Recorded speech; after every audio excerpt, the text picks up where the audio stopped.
If you want to be a six-figure person and you don't want to work with 400 clients in a year, then you've got to change your price point, period. End of story.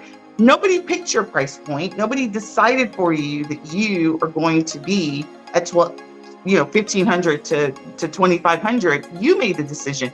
You made the decision to work with those clients. You've made that decision. So really, this is a mind shift thing. This for you, this simple activity of saying, I'm going to now start selling 3,000 to 5,000 is a shift that you need to make in the way that you show up for your clients. Now, well, my clients won't buy then that means you're not working with the right clients.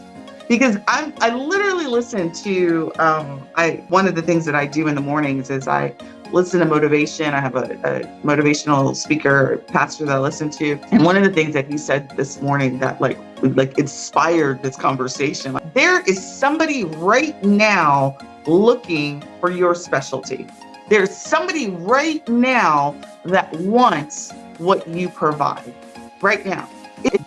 It's up to you to be in front of them so that they can find you, right? So it's not that you don't have the people, it's that you're not in front of those people, right? So if you're working with people who are only going to pay you $1,500 to $2,500, that's your fault. It's not their fault because you've made yourself available to those people. And it's not to say, and I don't want you to walk away from tonight's conversation saying, well, Sunday is living a pipe dream. Those people don't exist. No, you haven't found them. You haven't positioned yourself to service them. They don't know that you're there. You don't know where they're at. You haven't done your due diligence. There are 2 billion people on Facebook alone.